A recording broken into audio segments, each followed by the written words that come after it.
Tocantins e de todo o Brasil. A gente acabou de falar sobre política. Boa tarde, Luiz, tudo Boa bom? tarde, Já Jair. está aqui com a gente para a gente comentar um pouquinho sobre o que é notícia no mundo da política. Bom, a gente começa falando sobre o governador Laurez Moreira, que enfrenta um impasse sobre devolver ou não os valores descontados de servidores que recebem acima do teto estadual, que hoje é de R$ 32.000. O Jairo, na verdade, não é bem impasse, né? Ah, Aliás, até sexta-feira eles vão aham. decidir, né? A Secretaria de Planejamento ficou de sexta-feira apresentar para os servidores uma outra contraproposta. Agora, é um impasse, Jairo, que não deveria nem ser considerado impasse, porque, na verdade, seria uma obrigação do governo devolver um dinheiro que não é dele, né? Ou seja, o servidor prestou um concurso público, né? Lá no concurso público estabelece o salário, os deputados aprovaram um plano de cargos que estabelece o valor do salário, né?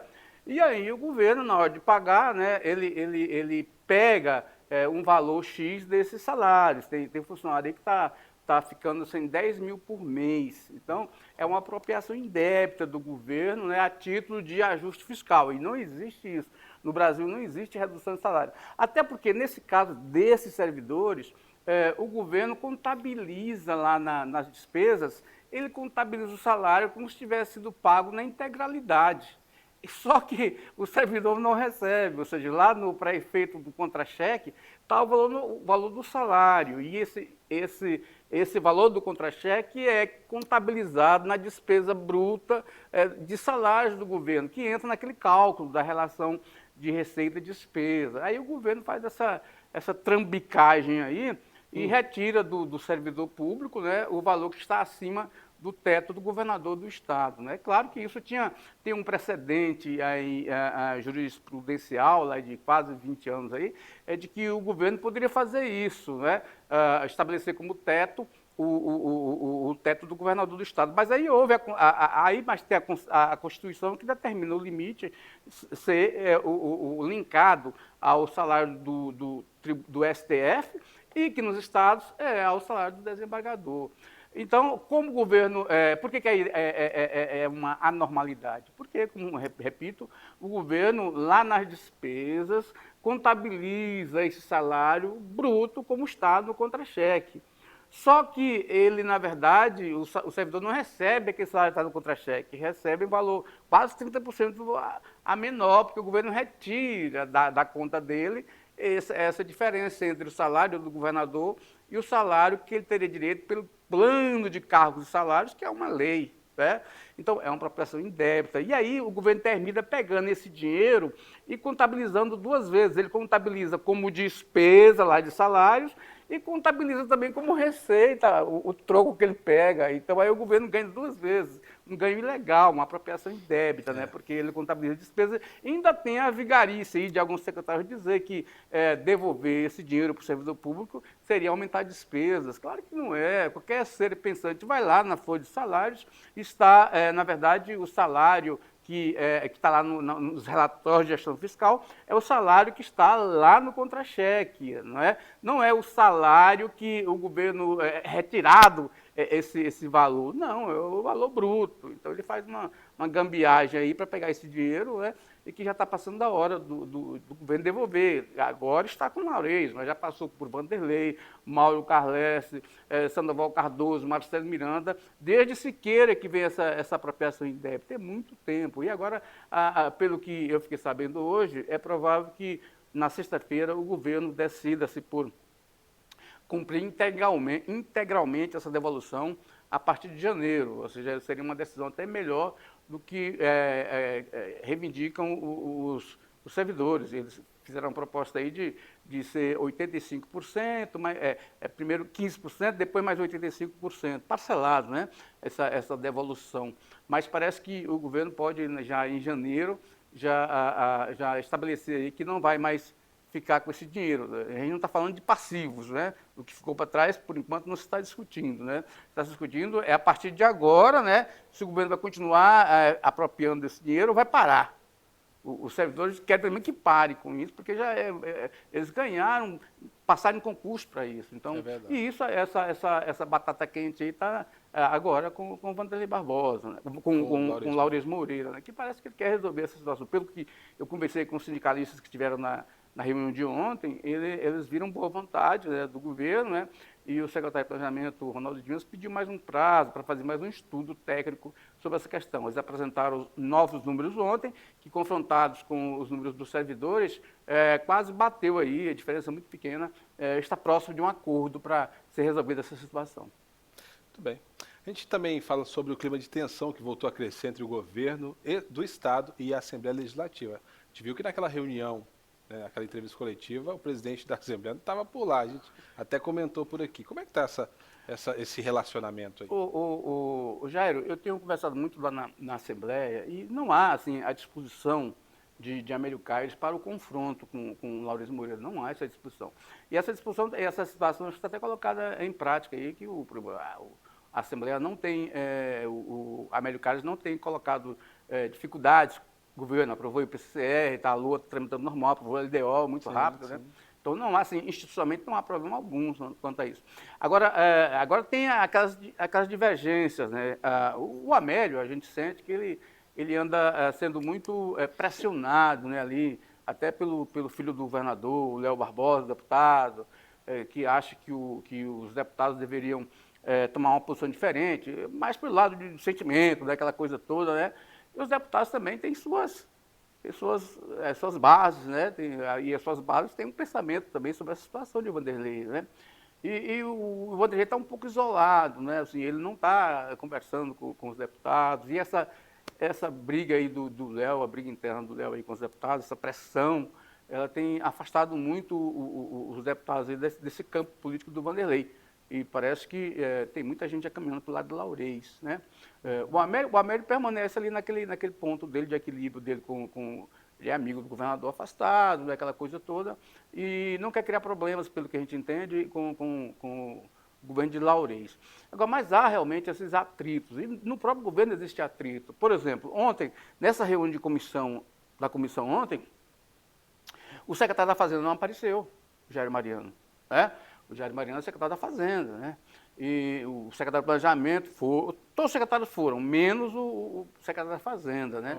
As pessoas estranharam, porque a reunião está marcada antecipadamente, né? E não houve, o governo não apresentou, nem o secretário apresentou nenhuma justificativa na reunião. Pode ser que hoje tenha apresentado, mas até agora, antes do almoço, não havia nenhuma justificativa sobre essa ausência dele. A única explicação que se deduz pode ser de forma política, né?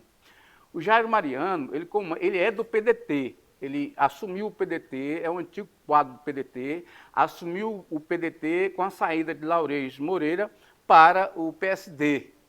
Então, eles têm um relacionamento, ou seja, o Laurez era o presidente regional do PDT, né? E aí, com a saída dele, o Jair Mariano assumiu, né?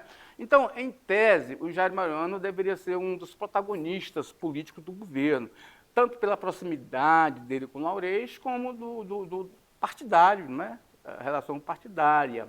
E aí, nesse momento, por exemplo, quem está ditando a política no Palácio Araguaia, pelo que a gente conversa nos bastidores, é o secretário do Planejamento, Ronaldo Dimas, que entrou no barco agora, né? O Ronaldo Dimas, ele estava lá com o Eduardo Siqueira, né? O filho do Ronaldo Dimas do Podemos, né?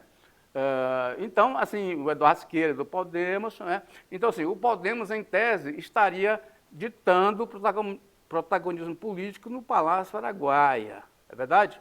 E a gente sabe que o Laurez, ele foi muito cobrado no ano passado, porque o Laurez, ele não apoiou de primeiro plano, assim, o Eduardo Siqueira, né?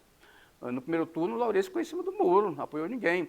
E no primeiro turno, o Eduardo Siqueira precisou demais do PDT, né? Porque o Eduardo Siqueira não tinha tempo de propaganda, ele foi sozinho com o tempo de propaganda. Poucos segundos para dizer, ó, cheguei e estou aqui, né? E o PDT tinha um tempo de propaganda e tinha recurso de fundo eleitoral. E o Laurez não ajudou o Eduardo nesse aspecto. O Laurez terminou ajudando o Eduardo no segundo turno, que aí no segundo turno todo mundo é igual, né?